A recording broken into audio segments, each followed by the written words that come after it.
Hey guys, welcome back. Welcome back to my channel. In this episode of What I Learned From, we will learn from the ultra-millionaire Bryan Johnson, who is trying to reverse his age. I have been doing biohacking since 2017 and I know the people who come up in this space, and I have been following Bryan Johnson since few years.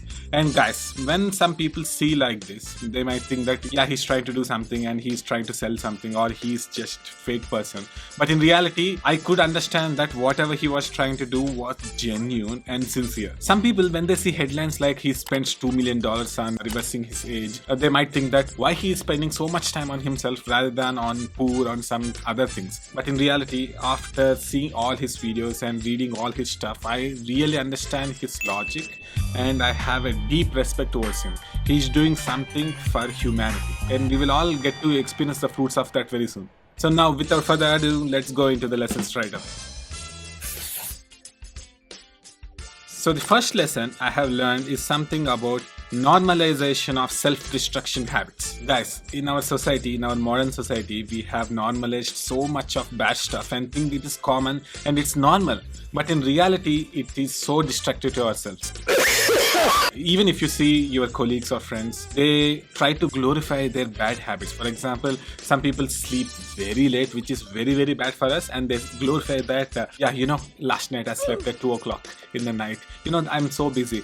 Indirectly, we are making something that is bad for our health into something very cool, which is very, very bad. I see this trend in some other areas as well. Please don't get offended. I'm just sharing my opinion and you can please disagree in the comments below. There are some movements like body positivity movements. I can understand the intent and the context behind that, but some people are taking that into extremes. They think that, okay, even if I am very fat and morbidly obese, it's okay for me. I am beautiful. Yes, you are beautiful inside and it's very good marker for well-being, but it is very important that God gave us this body, right? We have to take care of it like a temple. We have seen so many people who became the poster child of the body positivity movement, but soon they lost their lives. It's a beautiful concept that we have to appreciate ourselves and everything, but it's not okay to accept the things we can change. Also, many people drink, smoke and do all kinds of stuff and they think it's normal, it's common, that's kind of logic they're gonna give you. But the reason that these habits became common is the reason why so many other things became common, like diabetes, heart disease, cancer, etc. So if you think this is common, then this is also common because of the normalization of the bad stuff. This reminds me of actually Jiddu Krishnamurti. If you know, he's a very good philosopher, very famous philosopher. He says that it is of no measure of health to be adjusted to a profoundly sick society. So many people think that, okay, if I learn these habits and if I also do this kind of drinking habit or smoking, then I could easily mingle with other people in the group and I can be cool. But in reality, the fact that you want to join such a group itself makes me question whether your thinking is right. This also reminds me of Tony Robbins' example. It's a funny example I saw in a seminar. Imagine that a person came to you and said that, I'm feeling very down. People say, I understand. But when you say, yeah, yo man, I'm very happy and I'm so excited, people think, what's wrong with you? So that's the kind of society we are living in. So it's okay to be out of the norm sometimes so that we can establish something new which is beneficial for all the humanity. That's how so many great people came into existence. First they got resented and later they got so much of praise and it became the normal. They love me. And I will wrap up this lesson by giving one example. These days everyone drinks sugary drinks and eat lots of sweet items, right? And there's a statistic that shows that an average American is eating 150 pounds of sugar every single year. You might think that, okay, so what? The reason why I'm saying is that when we compare to our ancestors, we are overeating so much that the 150 pounds of sugar that we are eating now would equivalent to a lifetime of sugar consumption by our ancestors. So please don't normalize the bad stuff. I'm going to ask one question which was asked by Jordan Peterson. That is, what remarkably stupid things are you doing on a daily basis that is harming your health and well-being? So the second lesson I learned from Bryan Johnson is to fire yourself. What? Why are you saying to fire myself? Why should I do that? So I will explain. Bryan Johnson says that we have multiple versions of ourselves. We think that we have to trust ourselves. Yes, when it comes to instincts, you have to do that. But majorly, Our brain we should not trust. Yes, I know that many people will become so confused and they will ask, why are you saying that we should not trust our brain? Our brain wants the best for ourselves. I can totally understand where you're coming from, but let me explain that there will be some versions of us which don't want good for us. Sometimes we know that we should not eat that food, like we should not do that thing, but our brain convinces us that it's okay to do, it's just for one time, right? No problem. But we know that that one time becomes so many other times and we'll be trapped in a negative spiral. So according to Bryan Johnson, he says that he had a version called Evening Bryan who does not want good for himself, because he says that, okay, let's watch one more episode of Netflix and then we can go to bed. So it always convinces you to do bad stuff, and it will make you feel that it's okay to do. So that's why I fight that version. So you can ask me how I can do that. So the best way is to put some bright lines. There's a book called Bright Line Eating, and I borrowed the concept from that book. So you have to keep some bright lines. You can say that I will exercise 4 times per week no matter what. So you should never cross that line. That's how you can make it stick. If you say that, okay, I will do exercise sometimes in a week, what happens is that your brain will convince that, okay, today is not the day, you can do tomorrow, and tomorrow will never come. You know, according to Toltec wisdom, they say that whichever wolf you feed, that will grow.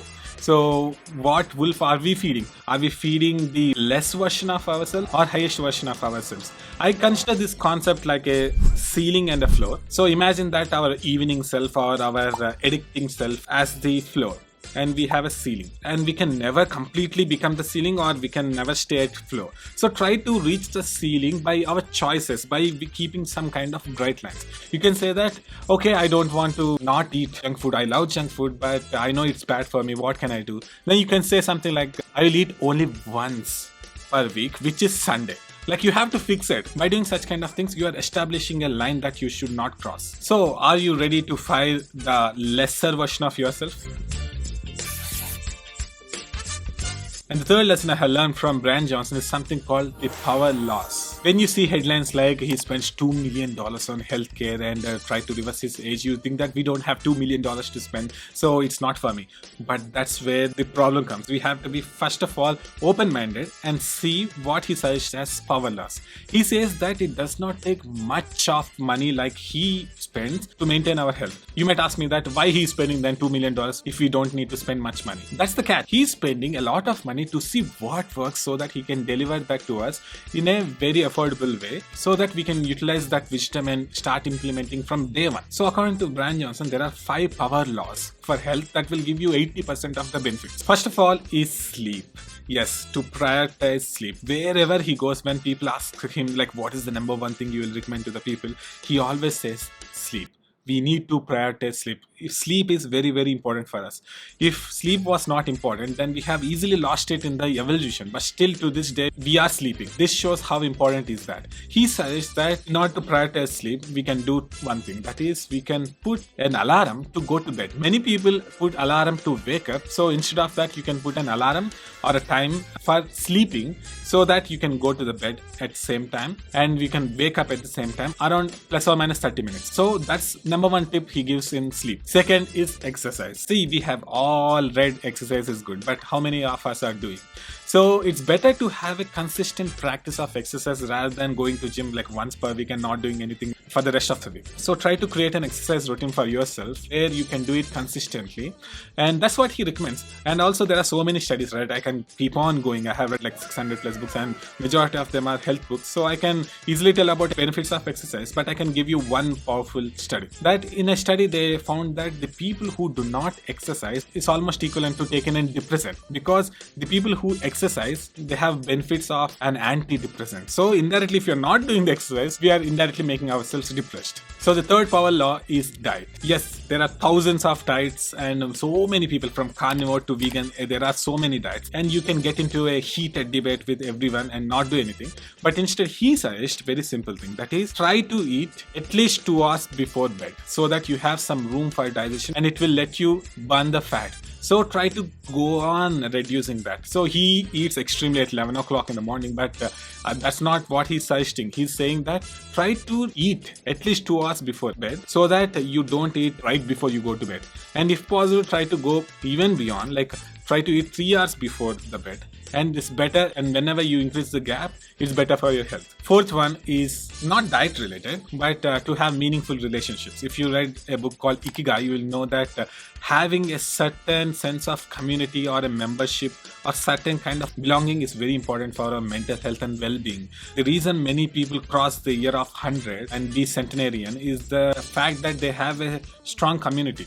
So it's better to have a regular meetup with your friends or spend time with your family and kids. And I have seen so many people who does not do health stuff that majorly well, but in reality they have really good bond of friends and family, and that's what make them live even longer. So the fifth power law he mentioned is something related to the first lesson I have shared with you in this video, is to not do self-destructive habits. Many people do a lot of weird stuff and think that's normal. Guys, we are damaging ourselves. It's one fact that other people damages us, but this worst thing is that we damage ourselves and think that we can't do anything.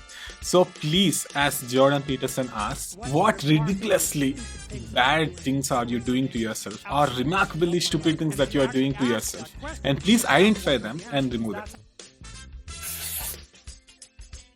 So the fourth lesson I have learned from Bryan Johnson is the most controversial one. It's called don't die. Many people, when they hear that he says that don't die, a lot of people will become angry and they talk a lot of philosophical stuff. I can totally understand where you're coming from, because I also had some questions like that. Is that good? Like, what about living life in a way that we enjoy every single moment? I understand all that context, but before we judge someone else, let's try to learn what's his perspective is. And when I started to dig it, and I understood that it's a very noble thing to do. See, he always says that we are now in a situation, in a stage of technological advancements, that there are so many studies that were done on longevity, and there's a lot of gold lying scattered around us. So he's trying to know which works best by experimenting on himself. So by doing that, he's thinking how we can implement all of those things so that we can extend our life. That's one point. And second thing is that having the radical concept of don't die is just an eye-opener. I will explain about it a little later. But even if you see the aeroplanes, many people thought that flying was impossible, and they wrote headlines that it's impossible for us to fly in a couple of centuries or something.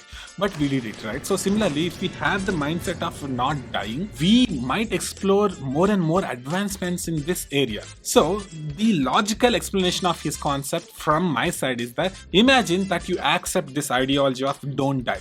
Okay, if you accept that ideology, then you will start asking questions like, what should I not do, or what should I do every day so that I do not die?